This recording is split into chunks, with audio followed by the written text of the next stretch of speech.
My name is David Tressimer. I have a PhD in psychology from the East Coast. He's always shy about saying it's from Harvard. I don't mind saying it's from Harvard. We got married in 1995 in the StarHouse.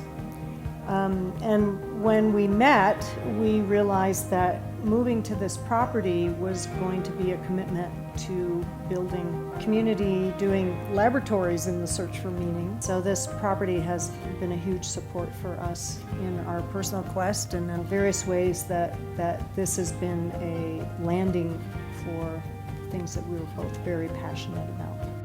So in 1986, I was looking for some place in the mountains. At that time, this place was a long ways away from Boulder. It's not so far now. It's 12 minutes, 10 minutes from Pearl Street. And the nature, the powers of nature were so strong here. And anyway, I bought the place, and it's grown organically since then. The StarHouse is an open, I think of it as a vessel, an open, empty vessel that every time somebody comes into the StarHouse, it's like having a tabla rasa or a blank slate, and they can make it what they want. The combination of the very specific and precise geometry of StarHouse with nature, that's the combination that really works. The powers of each inform the other. One of my favorite places on the property is the meditation dodecahedron, which is the angles of a little meditation chamber that was envisioned. Actually, I had a vision of it when I was 18, of having a place you could go into that was the geometry of this dodecahedron. That in this one, I think about 7 people can sit comfortably, maybe 9 people uncomfortably. And the retreat cabin was originally created to be off-grid, to take one away from electrical vibrations, so that one could have a time of introspection, which any creative person will tell you is necessary for creativity. So you can talk about it spiritually, you can talk about it creatively. You choose. We did many special things in the construction of Morningstar House. You'll see around the property, we love stones, and they're in special places.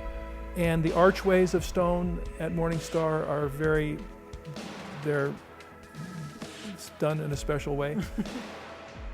And that, in a way, is something that this property is dedicated to help people expand their capacities for awareness.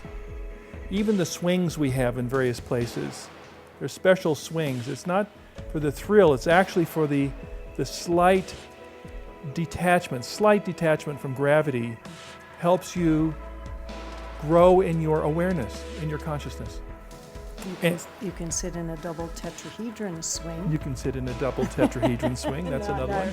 Not every place I know has Not every place, it's very rare. One of my other favorite sites is in the woods. We fondly call it the Council Grove, and it's on the unbuilt on 35 acres. And I've often felt like it still is inhabited by nature spirits and some Native American spirits. And this wildness up here is really an important preservation for us, where you can still walk in the woods and feel like you're part of an ecosystem that hasn't been greatly disturbed. There's still mountain lions and fox and bear and eagles. And you can feel that wild energy. See, we think of this place as elegance at the edge of the wild. And that wildness is always important. So there's a vision here waiting to be realized by the right person or the right group. And it comes with just years of deep, tender, loving care, both for the structures, for the land itself, for the sense of being a community of global significance. And a lot of people who've come here from around the world have commented that it is truly one of the more beautiful and potent places.